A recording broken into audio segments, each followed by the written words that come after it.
Bonjour à vous, alors bienvenue à cette capsule du mois, donc à cet automne qui évidemment est arrivé. Alors, dans les dernières semaines, j'ai eu l'occasion de m'entretenir avec plusieurs dirigeants, plusieurs clients qui sont dans mon cas des dirigeants d'entreprise. Et je leur demandais tout simplement quelles sont vos priorités du moment. Certains évidemment m'ont parlé de la pénurie de main-d'œuvre, d'autres des taux d'intérêt, d'inflation, l'aspect économique, trop d'inventaire, difficulté d'approvisionnement. Mais la grande majorité d'entre eux m'ont surtout parlé de la relation qu'ils doivent installer avec leurs employés.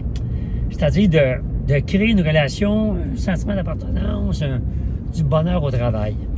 Puis, évidemment, moi, ça fait 30 ans que je parle de ça dans mes conférences, mais on ne peut pas traiter nos employés uniquement comme des employés.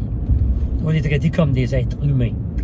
Donc, pourquoi? Parce que dans le passé, souvent les travailleurs, leur vie était segmentée par rapport à je suis au travail et je suis à l'extérieur du travail, donc à la maison, dans les loisirs, dans les sports. C'était deux choses différentes. Maintenant, le personnel d'aujourd'hui, pas juste les jeunes, tout le monde, le travail est un peu le prolongement de notre vie personnelle. C'est-à-dire que dans notre vie personnelle, on veut quoi? Avoir du plaisir, être respecté, pouvoir être écouté, pouvoir communiquer, se challenger, avoir du fun, se réaliser. Mais c'est la même chose au travail.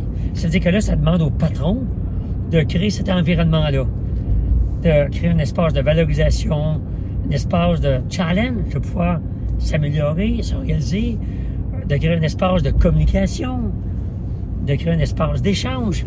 Et soyons honnêtes, pour plusieurs patrons, c'est pas facile parce que quand je regarde le profil, surtout au niveau des entrepreneurs, vous savez, souvent pour être entrepreneureux, ça demande quand même un caractère fort. Il faut être fonceur. Il ne faut pas avoir peur des imprévus. Il faut se relever après l'échec. Il faut avoir ce qu'on appelait dans le temps un front de bœuf.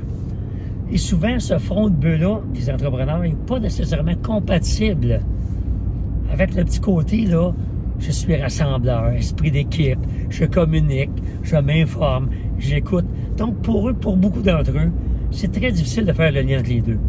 Alors, évidemment, il faut se donner du temps, il faut se donner de l'ouverture, mais si vous êtes de ceux-là, c'est quand même un incontournable. Vous n'avez pas le choix. Les êtres humains, c'est ceux qui vous accompagnent chaque jour dans votre travail. C'est pas un employé. C'est pas une main-d'œuvre.